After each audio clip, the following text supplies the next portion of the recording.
Hello friend, मैं इस video में डिस्कस करूंगा क्रॉस इलास्टिसिटी ऑफ डिमांड।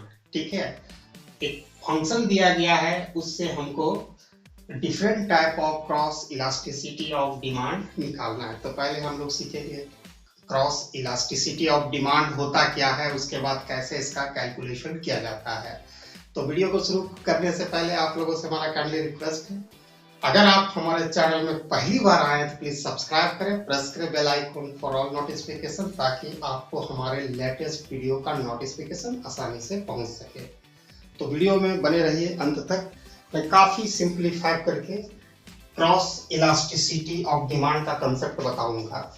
तो क्रॉस इलास्टिसिटी ऑफ डिमांड का मतलब होता है कि अगर परसेंटेज चेंज होगा, क्वांटिटी डिमांडेड ऑफ कोई कमोडिटी, आप कहिए जैसे टी ले लेते हैं, चाय जैसे टी, तो due to percentage change in price of another commodity like coffee, मतलब एक वस्तु के मूल्य में ठीक है, परिवर्तन होने से किसी दूसरे वस्तु के डिमांड पर फर्क पड़ता है या चेंज लाता है, उस स्थिति को क्रॉस इलास्टिसिटी ऑफ डिमांड।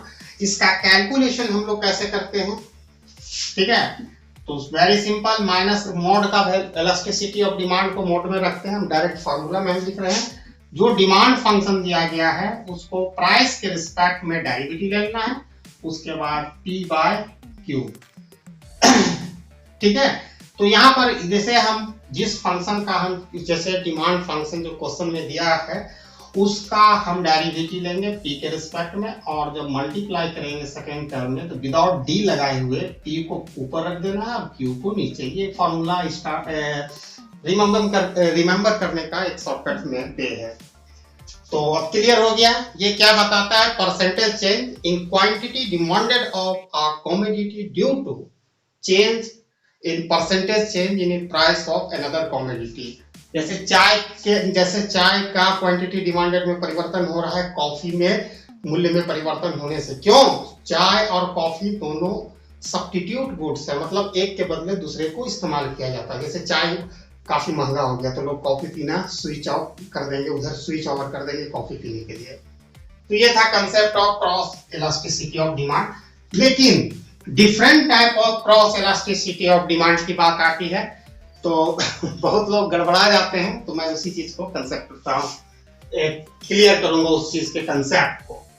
आप यहाँ देखो, given the following function Q1, ये Q1 है, मतलब क्या है, ये डिमांड फंक्शन दिया गया है, जहां P1 equal to 10, P2 equal to 20, P3 equal to 40 और Y इक्वल टू Y जहां डिनोट कर रहा है इनकम 10,000, और Q1 का भी वैल्यू 170 दिया है। और यह फाइंड आउट करना है different type of cross elasticity of demand. Cross elasticity of demand different type. तो सबसे पहले जो हमारा फंक्शन दिया गया है Q1, यहां से स्टार्ट करते हैं। ठीक है, Q1 इक्वल टू दिया गया है 50 माइनस 4Q1 माइनस 3P2, ठीक है, प्लस 2P3 प्लस 0.001y। अब हमें क्या निकालना है, सबसे पहले इसका जो क्रॉस इलास्टिसिटी ऑफ डिमांड, इसमें 3 निकलेगा। क्रॉस हम इसी से डिनोट कर रहे हैं, क्रॉस इलास्टिसिटी ऑफ डिमांड। क्यों 3 निकलेगा? क्योंकि 3P1 P2 P3 demand function 3, मतलब 3 दिया गया है प्राइस, जिसके कारण ये 3 होगा। तो पहला हम निकाल रहे हैं cross elasticity of demand of Q1 with respect to P1। तो इसमें क्या करेंगे, पार्शियल डेरिवेटिव लेंगे डिमांड फंक्शन Q1 को, किसके रिस्पेक्ट में, P1 के रिस्पेक्ट में। बाकी जैसे हम बताए थे फॉर्मूला, P1 यहां चला जाएगा, Q1 यहां आ जाएगा। अब इसका आप पार्शियल डेरिवेटिव आप यहां लो, taking the partial del Q1 by del P1। तो इसका लेंगे तो ये 0 होगा, ये 0, ये 0 सब कांस्टेंट है, सिर्फ यहां पर होगा -4 होगा। ठीक है, तो इलास्टिसिटी ऑफ डिमांड में आपका फार्मूला होता है माइनस लगा लेना। ठीक है, तो ये हमारा फार्मूला है। अब इसमें सारा का वैल्यू, इसका वैल्यू क्या आया, -4। तो यहां लिखेंगे माइनस, पहले से ऑलरेडी, या फिर -4 आया। अब P1 का वैल्यू फिर हम यहाँ से ले लेंगे, P1 इक्वल टू 10 है और Q1 इक्वल टू 170 है। ठीक है, अब यहाँ देखो माइनस इंटू माइनस प्लस हो जाएगा, ये 4 इंटू 10 बाय 170, 0 0 कैंसिल, 4 बाय 17 जो क्या है लेस देन, इसका वैल्यू 1 से कम आएगा, आप डिवाइड करोगे तो 0 पॉइंट समथिंग आएगा। तो यहाँ मीनिंग है कि क्रॉस इलास्टिसिटी ऑफ डिमांड, ठीक है, Q1 with respect to P1, ठीक है, प्राइस 1 के वो लेस देन 1 होगा। अगर 1% चेंज होगा प्राइस में तो उसका क्वांटिटी डिमांडेड में असर 1% से कम चेंज होगा। ठीक है, तो ये हो गया पहला आपका निकालने का। डिफरेंट पूछ रहा है तो पहला हो गया। अब हम क्रॉस इलास्टिसिटी ऑफ डिमांड हम निकालेंगे, Q1 सेम रहेगा, आप P2 के रिस्पेक्ट में निकालेंगे, तो जहां जहां P1 है वहां वहां P2 हो जाएगा, बाकी कोई चेंजिंग नहीं होगा, P2 P2। ठीक है, अब इसका आसानी से हम निकाल लेंगे।